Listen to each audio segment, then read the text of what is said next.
Hello everyone, welcome to the chemistry classes. So in last class we discussed about the introduction about periodic table. So just I will recall it. So in periodic table there are 18 groups, 7 horizontal rows, they are called what here? Periods. So D block elements which will start from group number 3 to 12. So there group number 3 to 12 elements are called D block elements. D block elements. So D block elements which are present in between what here? S block as well as P block elements. So usually S block elements which are ionic in nature, so whereas P block elements which are covalent in nature. So the D block elements which shows what here? Intermediate between intermediate character between what here? S block as well as P block. So hence the D block elements which are called transitional elements. So that means that which shows a transitional behavior between what here?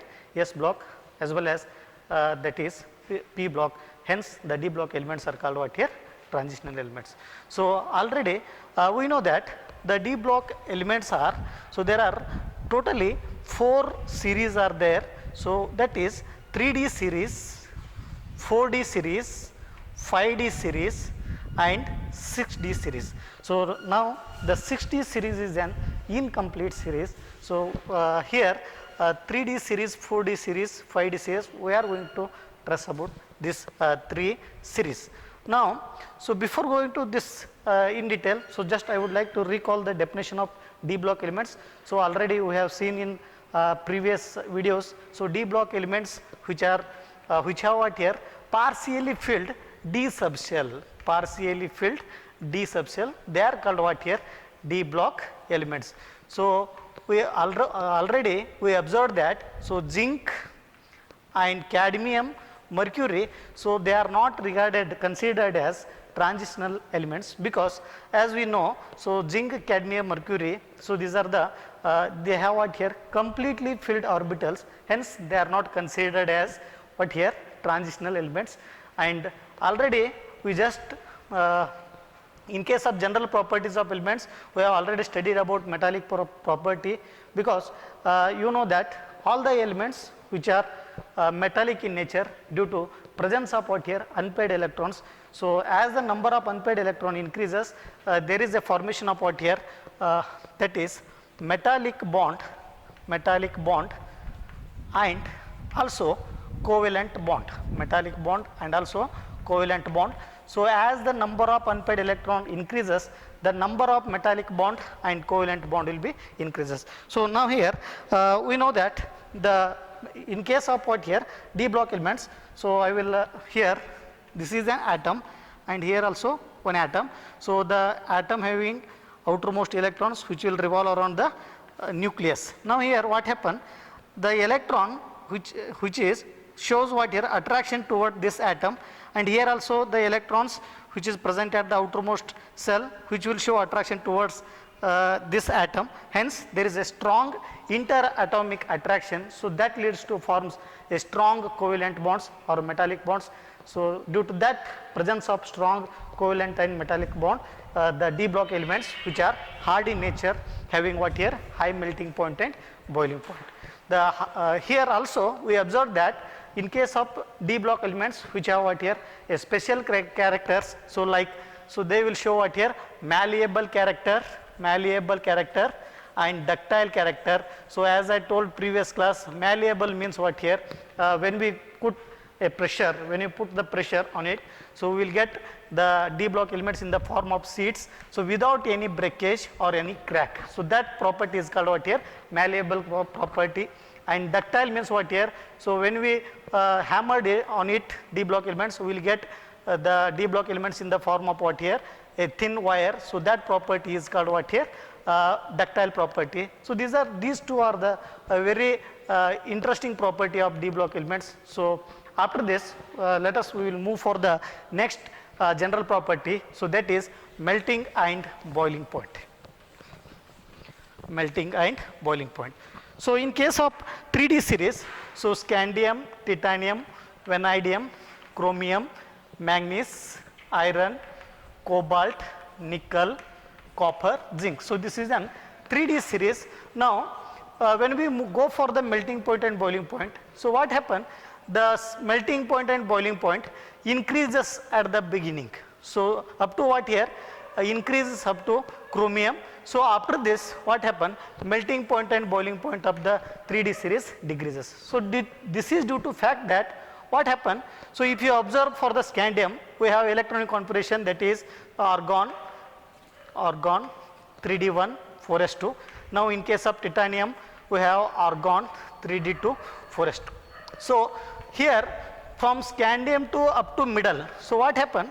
The number of unpaired electrons increases. So as the number of unpaired electron increases, the number of bonds also increases. So as the number of bond increases, the melting point and boiling point also increases. So after middle, from manganese to at the end, so what happen? The pairing of electron can be takes place. For example, here the manganese has what here electron configuration 3d5 4s2, and here iron, so that is 3d6 4s2.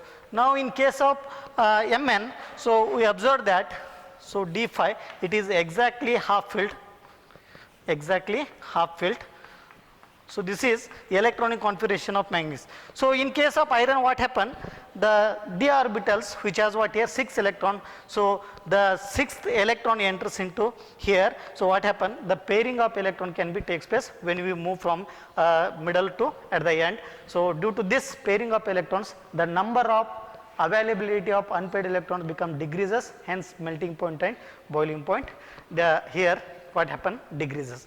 So up to d5 system, the melting point and boiling point increases. So the melting point and boiling point increases due to a number of unpaired electron increases. So after this, what happen? The pairing of electron can be takes place. So there is a number of bond formed will be less. So due to that reason, the melting point and boiling point decreases. So now here, if you observe that, so 3D series and 4D series, the 3D series has what here? Compared to 4D and 5D, 3D series has what here? A less melting point and boiling point, and 4D, so just more than what here 3D series. In case of 5D, so this is also increases in the melting point and boiling point. Down the group, what happen? Melting point and boiling point increases due to increase in the van der Waals force. So due to van der Waals force increases, the melting point and boiling point increases down the group. So next one concept, so next one property, that is atomic size. So as we know, along the series, that means along the period, the size of the atom will be decreases. So size of the atom decreases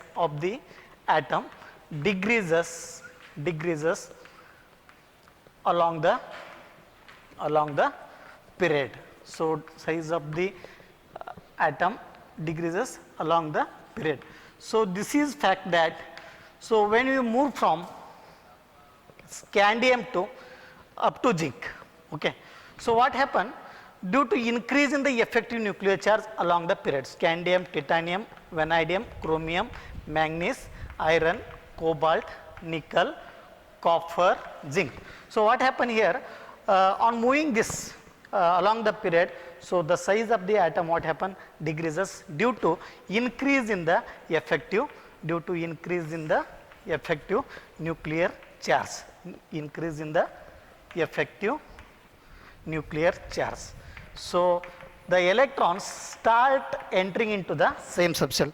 So for example here, so this is an atom which is having a central positively charged nucleus, and the electrons revolve around the nucleus. So what happen here, while we move from the scandium to titanium, so every time there is a start electrons enter into the same subshell. So after entering into the electrons into same subshell, so effective nuclear charge increases. So that means what here? The force of attraction between nucleus and the electrons, what happen? Increases. So due to that reason, the atom size will be shrink. So atomic size will be decreases. So here, due to increase in the effective nuclear charge, the size of the atom increases. So effective nuclear charge increases by unity. So when we are going to along the period, every time what happen, on increasing the atomic number, the effective nuclear charge increased by unity. And also we can observe that one more term, so that is shielding effect. Shielding effect. So shielding effect also increases. So shielding effect order, we know that the s electron which have what a strong shielding effect compared to, so that is p, and then d, so f. So here what happen, on moving this scandium to along the period, the size will be decreases with increase in the effective nuclear charge. But here in case of what happen, the size will be decreases from scandium to chromium. So we know the reason, scandium to chromium, the effective nuclear charge increases by unity. So due to that reason, there is a more attraction between what here, nucleus and outermost electrons. So for that reason, the atom undergo what here, shrinks. The size of the atom will be decreases. After this here chromium, so we can observe here up to Mn to what here, copper, the size of the atom almost constant. Here the size of the atom will be decreases due to increase in the effective nuclear charge. Here in case of up to from Mn to what here, copper, the size of the atom is almost constant. It is due to what here, the balancing force of attraction between here, that is effective nuclear charge and shielding effect. So shielding effect as well as the screening effect balance each other. So for that reason, the size of the atom almost constant. Now we know that as increase in the effective nuclear charge, the force of attraction between electron and nucleus will be increases. So for that reason, what happen, as increase in the force of attraction, the size of the atom decreases. So here the shielding effect means what here, which can shield the force of attraction between electrons, outermost electron and nucleus. So that means what here, the electron and the nucleus, when the shielding effect increases, that much we cannot observe that force of attraction, which can that will stop the force of attraction, that will shield the force of attraction between what here, electrons and nucleus. So for that reason, so here the shielding effect and the effective nuclear charge which can balance each other, due to that reason we are going to observe the size of the atom is almost constant.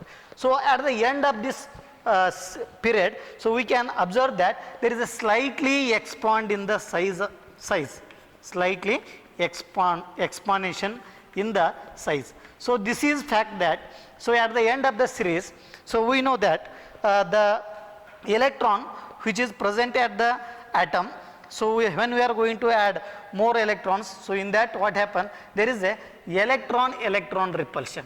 There is a electron repulsion can be takes place. So due to that repulsion, so we can observe here the size of this atom is somewhat increases. So the repulsion which is more dominant over what here, effective nuclear charge.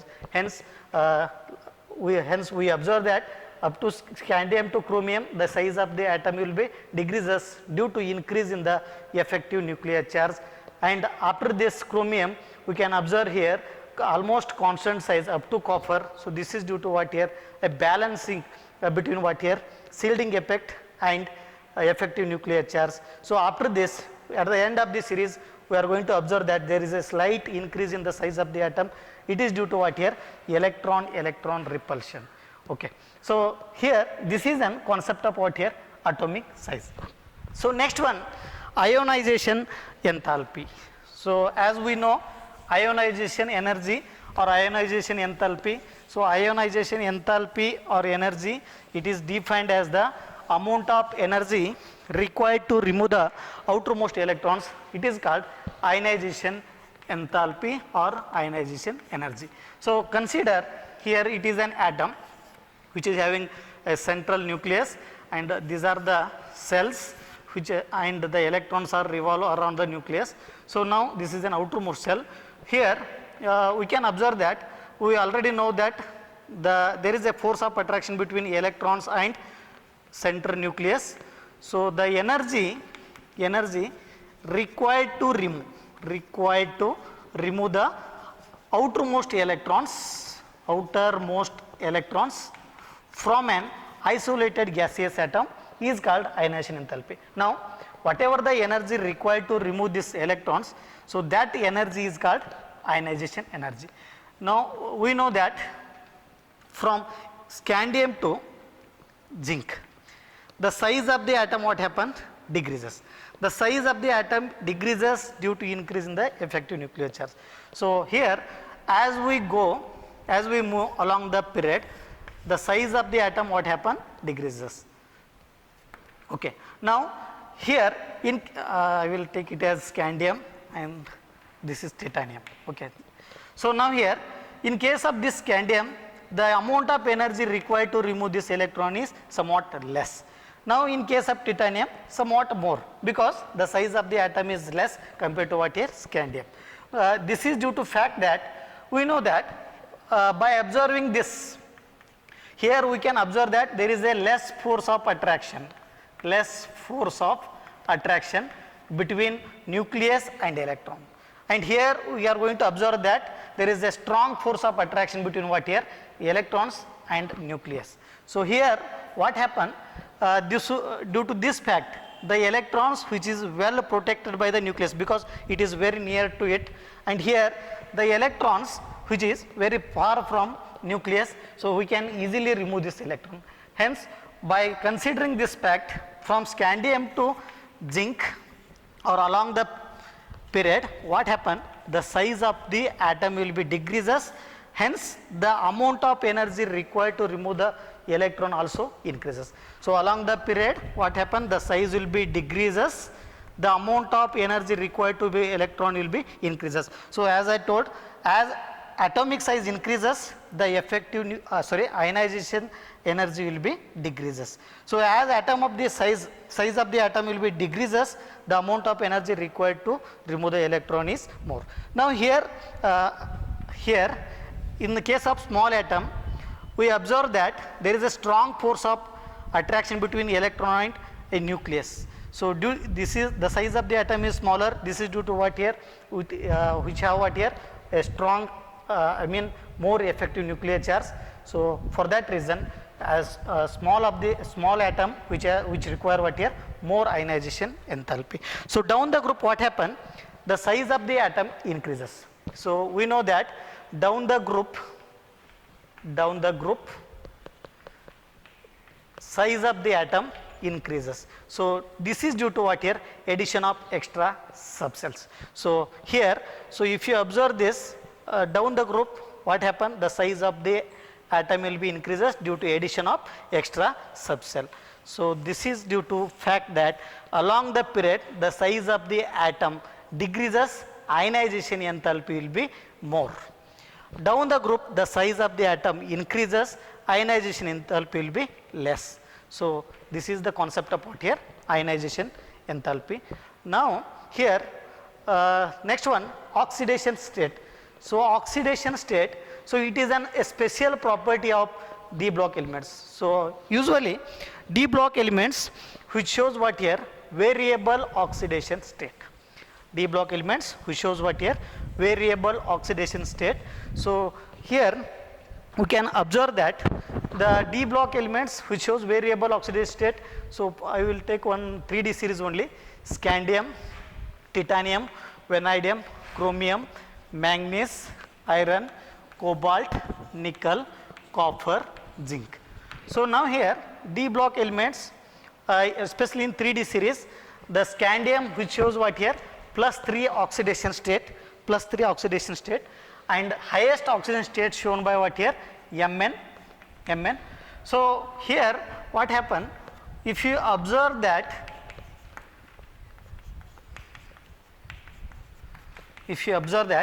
the oxidation state will be increases from the beginning to middle.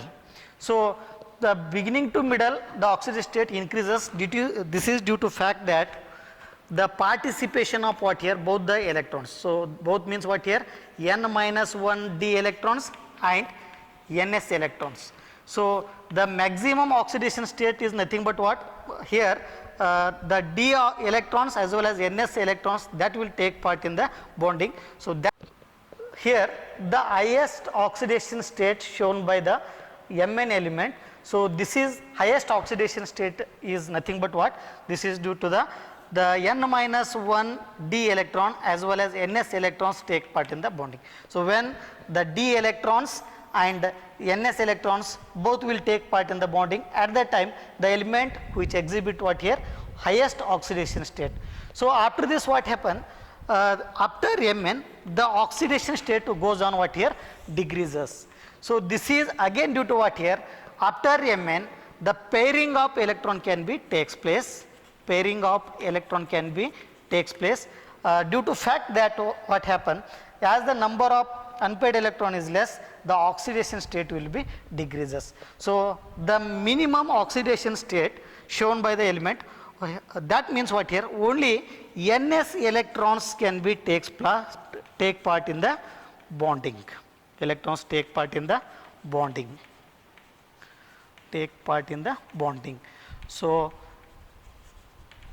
the most common oxidation state is +2, and the highest oxidation state shown by the Mn, so that is manganese, that is +7, and other transition elements which shows what here? Highest oxidation state is +8, so that is shown by what here? Osmium and ruthenium. So this is the concept about what here? That is oxidation state. So highest oxidation state is nothing but what? The sum of the d electrons and s electrons when they take part in the bonding. So at that time they will show what here? Highest oxidation state. So the after this, after middle, I mean after Mn, so what happen? The here oxidation goes on decreases. So this is due to fact what here? Pairing of electron can be takes place. As number of unpaired electron is less, the oxidation state goes on decreases. Now here the minimum oxidation state is shown by the sum of the only s electron can be take part in the bonding. So here minimum oxidation state is what here? For example, scandium which shows minimum oxidation state, so that is +3. So that means, highest oxidation state +3. So that means what here? Which has 3d1 4s2. So as I told, the highest oxidation state exhibited when the d electron and s electron take part in the bonding. Here we are going to observe highest oxidation state is what here? +3. That means sum of the d is 1 and s is 2. There are 3 electrons. Sum of the d and s electrons when they take part in the bonding, at that time they can attain what here? Highest oxidation state. So here similarly in case of here titanium, so what happened? So we know 3d2 4s2, that is the electronic configuration of titanium. So minimum oxidation state is +2. So as I told, the minimum oxidation state is nothing but what? So when ns electrons can be take part in the bonding. Here we are going to observe that 4s2, it has only 2 electrons. So due to that fact, so the titanium which shows minimum oxidation state is +2 and maximum oxidation state is what here? +4. So again +4 it is shown by the titanium maximum oxidation state. This is due to fact that indicates what here? Both d electrons, here d having what here? Titanium having there are 2 electrons in d orbital and 2 electrons in s orbitals. So totally there are 4 electrons. So here both the d and s electrons take part in the bonding. Hence the maximum, that is highest oxidation state in case of titanium we are going to observe that +4. So same here, this is the concept of what here? Oxidation state. So now we will move for the next property. So that is catalytic property. Catalytic property. So usually the d block elements are used as an catalyst. So the catalytic property is due to following factors. Catalytic property is shown by the d block elements which is due to following factors or property, which has following factors or properties. So that is first one, the catalytic property is due to presence of what here? Presence of unpaired electrons. Unpaired electrons. So as the number of unpaired electrons increases, so they can readily involved in the bonding, so which can form a number of bonds. So now similarly the fact that which provide large surface area for the reactant. So in case of surface chemistry, we know about this surface area. So surface area that provide the space for the reaction to be happen. So now here again one more thing, presence of unpaired which have ability to form complexes, and most important factor is what here. So they will show what here, variable oxidation state. So due to these factors, the D block elements are used as a catalyst. So we know that in the manufacture of ammonia by Haber's process, so iron it is used as an catalyst. In manufacture of ammonia by Haber's process, iron is used as a catalyst. One more example, hydrogenation of oil. In the hydrogenation of oil or manufacture of dalda, so the nickel is used as a catalyst. So the D block elements used as a catalyst due to these are the factors which shows what here, variable oxidation state, and they have ability to form the complexes, and they provide a large surface area for the reactions, and they due to presence of unpaired electrons. So by considering these factors, the D block elements are used as a catalyst. So next one, so that is complex formation. The complex formation, next one property, so that is complex formation property. So complex formation property is due to what here, factors are attributed due to following reasons. One is they are small in size, and they have what here, large positive charge, and they provide what here, they have what here, vacant d orbitals. So these vacant d orbitals possess what here, right energy, right symmetry orbitals which can accept easily electrons from the ligands. So due to that fact, there is a formation of what here, complexes. So I will stop here. So next we can see. Thank you.